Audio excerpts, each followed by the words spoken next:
We are inside the gates of Military Ocean Terminal Sunny Point, where there is a very realistic terrorist training exercise going on right now. Help us! Help us! You can hear the screams of the injured from hundreds of yards away. Some are bleeding from the head. Others are missing limbs. Somebody! Very, very realistic. But it's all a drill. In the made-up scenario, a terrorist attack has caused an explosion on the grounds of Sunny Point's ammunition facility. Some kind of gas is billowing into the air, releasing a dangerous chemical among the wounded. The Army, the National Guard, and local emergency workers have to respond without putting themselves in danger. You're going to have to work and think on your feet and work through it. Sunny Point firefighters break through the rusty chains to begin rescue efforts, while officers in hazmat suits prepare to get the victims to the hospital. Meanwhile, just a few miles away, the Coast Guard is running its own drill with an explosion scenario on the water.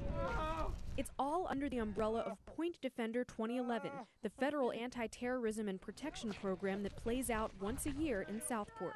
Help us!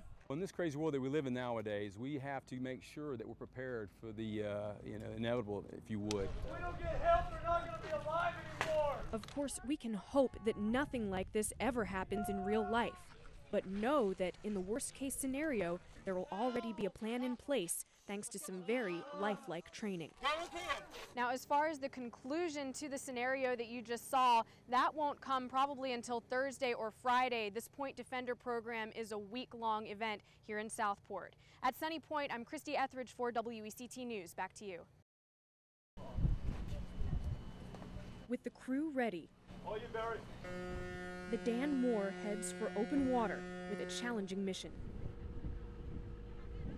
Destination, Blackbeard's Bride, the Queen Anne's Revenge. The final resting place for the infamous pirate ship is a watery grave about 2 miles off the coast of Beaufort, North Carolina. Resting in only 20 feet of water, it's not exactly Davy Jones's locker. But this crew knows the peril that lies ahead when you're looting from Blackbeard. We've recovered a lot of cannons off of the site, but this is the first anchor we've picked up. With 2 ships finally in place, First Mate Billy Carlson carefully mans the crane. Rather nerve-wracking, but really exciting too. He's helped in the recovery of many artifacts, but this piece of buried treasure is different. I guess you'd have to say this is the pinnacle of my career. Diver Chris Southerly quickly gains a new respect for the anchor. It's big when you look at it down there, but when it actually comes up, you get a whole new perspective on how massive it is. Once they have it hooked, it's clear that Blackbeard won't let it go without a fight.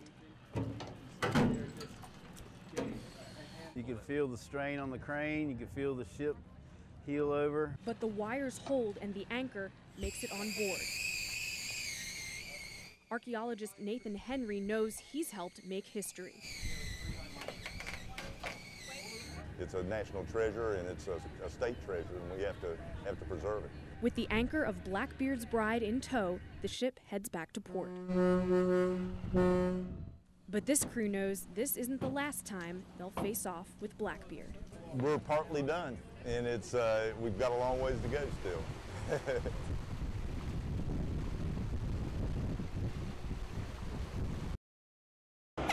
Hands up, Jeff! Hands up! Take it to him, son! Take it to him!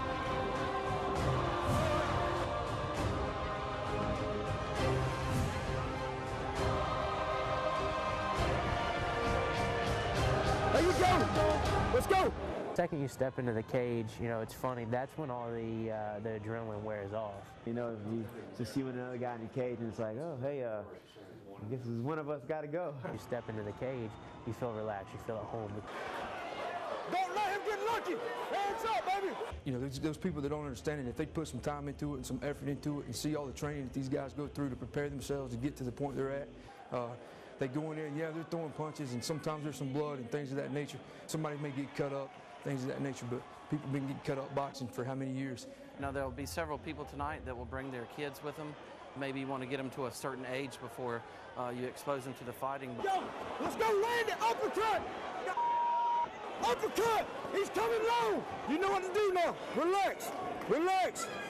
Don't waste all your energy. Relax. To me, it's another day at the job. It's fun. You just go out there. To me, it's a human chess game. So whoever wins, I just like I'm not nervous. You know, first couple fights when you're nervous, but after a while, you know, it gets pretty easy to do. You're trying not to let the you know, the crowd or the emotions get to you. The uppercut is there. Yes, sir. Shake it, please. Shake it. Huh? It's already. Shake the arm. It's good. The uppercut's there, brother. All right. I think the thing I love the most about this sport right now is all the respect that goes on between each fighter. You know, they'll get in there and they'll do battle, and you know, they'll punish each other. But then when it's all over, everybody shakes hands. But I think he's just a Marine.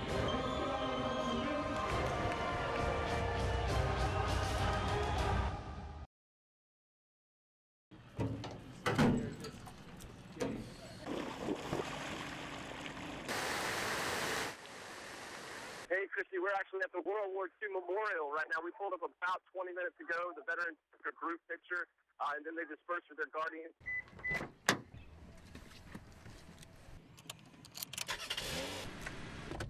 Earlier, John, we spoke with Chairman Jonathan Barfield. He says it is very early at this point. The reason for all of this is right behind me. I'm going to get out of the way so you can see. They are still cleaning up this accident. It happened about an hour or so ago, right around 9 o'clock.